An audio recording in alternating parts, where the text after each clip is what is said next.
ஒரு முறை நான் என்னுடைய வீட்டில் படுக்கறையில் தூங்கிட்டு இருக்கேன்.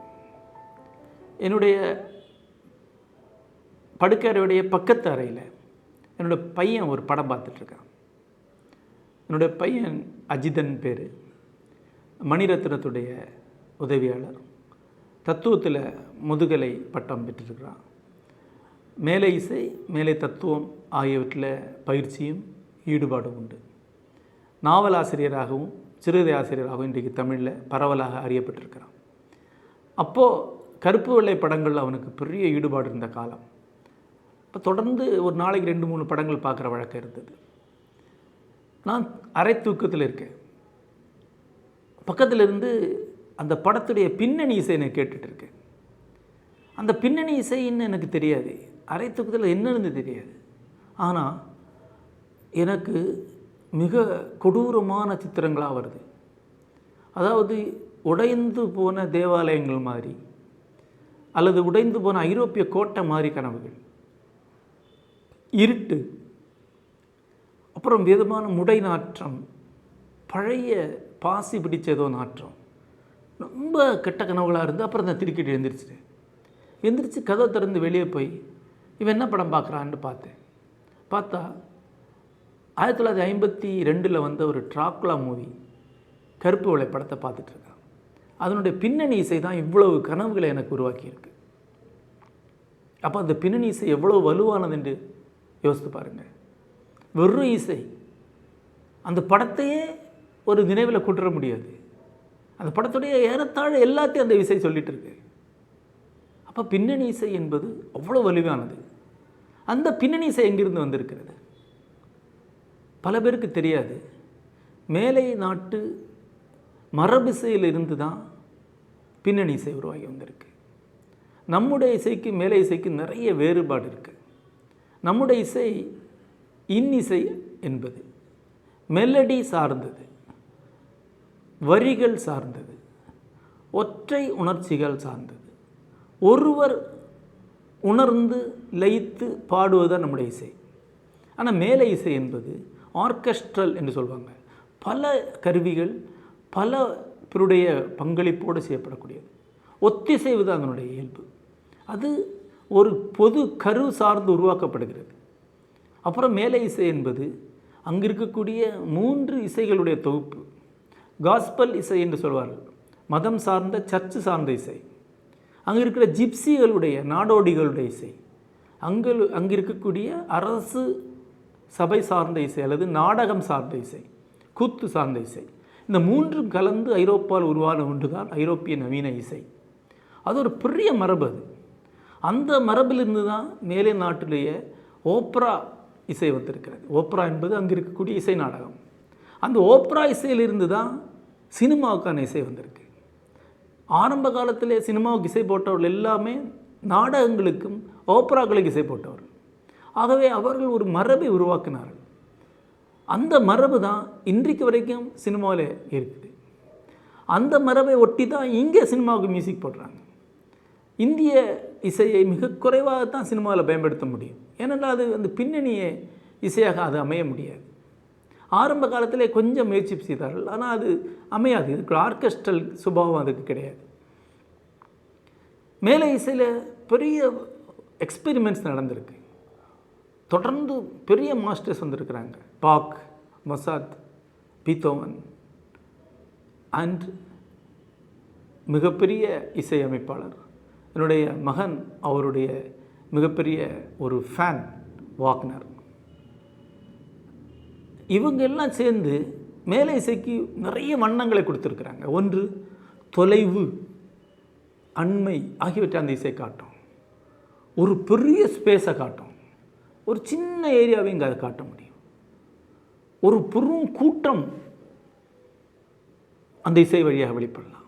ஒரு தனி ஆளுடைய குரலாக அது ஒலிக்கலாம். அப்படி பல சாத்தியக்கூறுகள் அந்த இசைக்கு உண்டு. ஆகவே சினிமா இசைக்கு அது மிக பொருத்தமானது. இங்கே கூட நமக்கு தெரியும், இப்போ கூட நம்முடைய தமிழ்த்தாய் வாழ்த்து மேலை இசையில் அமைந்திருக்கு. நம்முடைய தேசிய கீதம் மேலை இசையில் தான் அமைந்திருக்கு. ஏன்னா ஆர்கெஸ்ட்ரல் கேரக்டர் அதுக்கு தான் இருக்குது.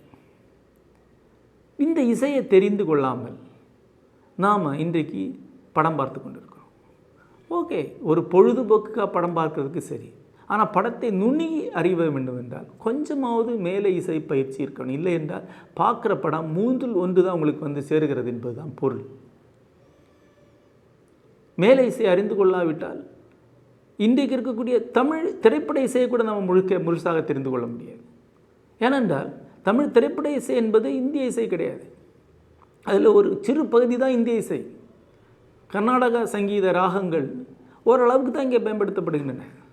கணிசமான பகுதி மேலை இசை சார்ந்தது தான். ஆகவே தான் அதை மெல்லிசை என்று சொல்கிறார்கள்.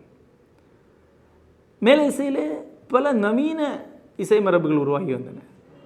செவி இசைக்கு பிறகு blues, jazz, rock and roll, disco என்று பல பெயர்கள் இருக்கின்றன. இந்த இசை மரபுகளை எல்லாம் கலந்து தான் தமிழ் சினிமா இசை உருவாக்கப்பட்டிருக்கு.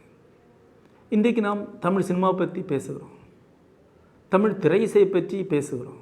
ஆனால் திரும்ப திரும்ப திரும்ப அந்த பாட்டு நல்லா இருக்குது, அதை பாட்டு கேட்கும்போது எங்கேயோ போயிட்டோம். இந்த அளவுக்கு மேலே ஒரு சின்ன அளவு கூட நம்மால் அந்த இசையை பற்றி அறிவுபூர்வமாக அனுபவபூர்வமாக பேச தெரியலை. அப்படி இருக்கும்போது மேலை படங்களை பற்றி நாம் பேசக்கூடியது எல்லாமே அறியாமையின் விளைவு தான். இன்று உலக சினிமாவை பற்றி பேசுகிறேன்னு சொல்லக்கூடியவர், அவருக்கு வாக்னர் அறிமுகமே இல்லை என்றால், அவர் மேலை இசை பற்றி தெரியாதவர் என்றால், அவர் மேலை சினிமா பற்றி பேசுவது பெரும்பாலும் ஒரு குத்து மதிப்பான அனுபவவாதமே ஒழிய அறிவார்ந்த விவாதம் அல்ல. அண்மையில் 2016 என்ற ஒரு படம் வந்து ஒரு போர் படம். அந்த படத்துக்கு பின்னணியில் ஒலித்து கொண்டிருப்பது ஒரு பிரம்மாண்டமான சிம்பனி. அதை கேட்க அந்த படத்தை பார்க்க முடியாது. அந்த இசைக்கு ஒரு வல்லமை உண்டு. ஆகவே அது எதுவுமே தெரியாதவர்களுக்கு கூட அந்த தொகுப்புணர்வை, ஒரு பிரம்மாண்டத்தை, ஒரு பெரிய விஷயத்தை கொடுத்து விடும்.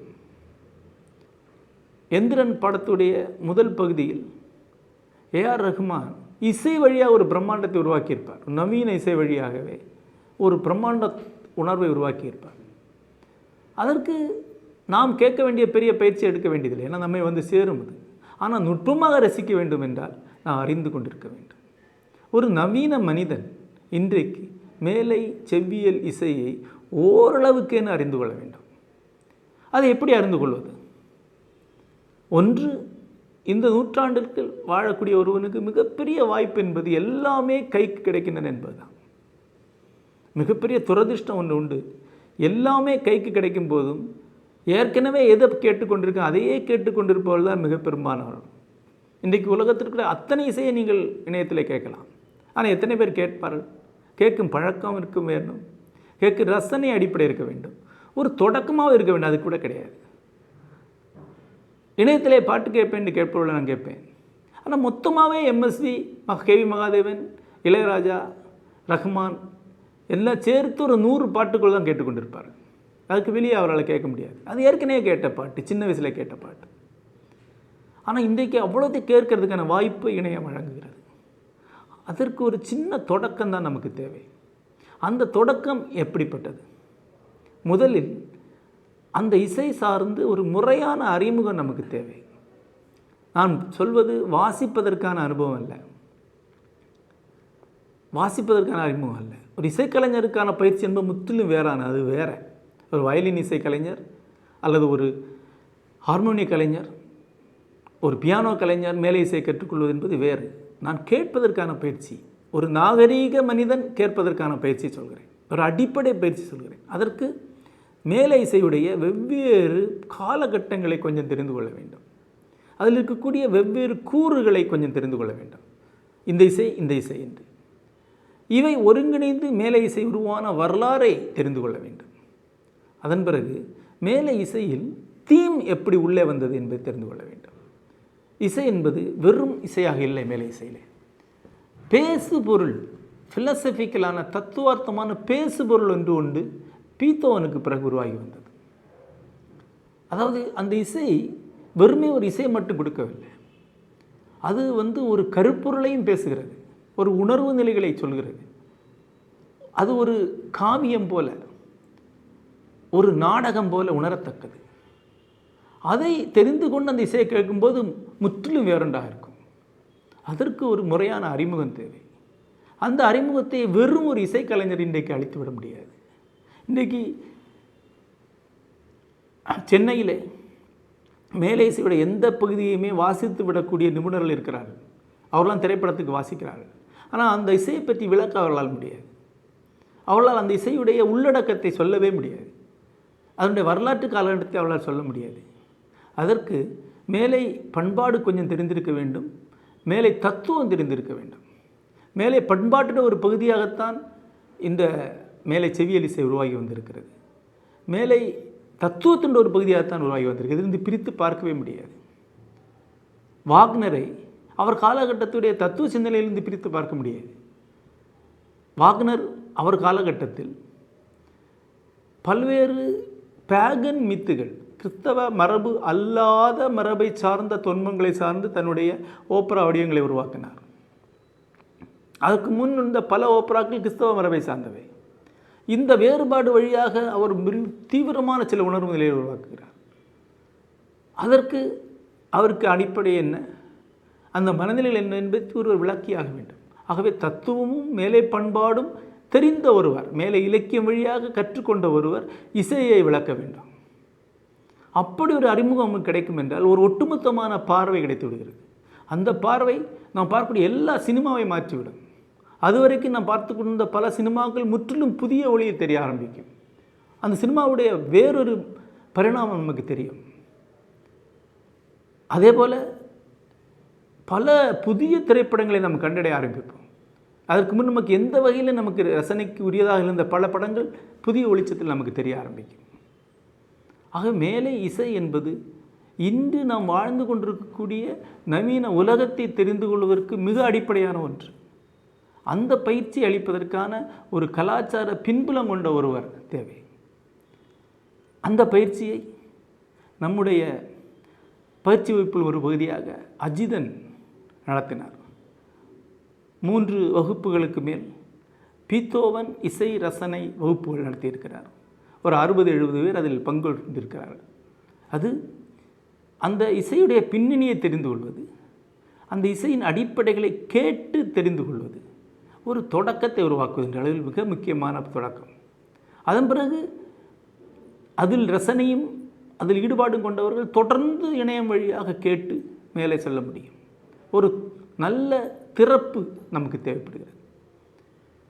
அத்தகைய தொடர் பயிற்சிகள் பீத்தோவன், பாக் மற்றும் வாக்னர் சார்ந்து தொடர்ந்து அமைக்கக்கூடிய எண்ணம் எங்களுக்கு உண்டு. ஆர்வமுள்ளவர்கள் தொடர்பு கொள்ளலாம்.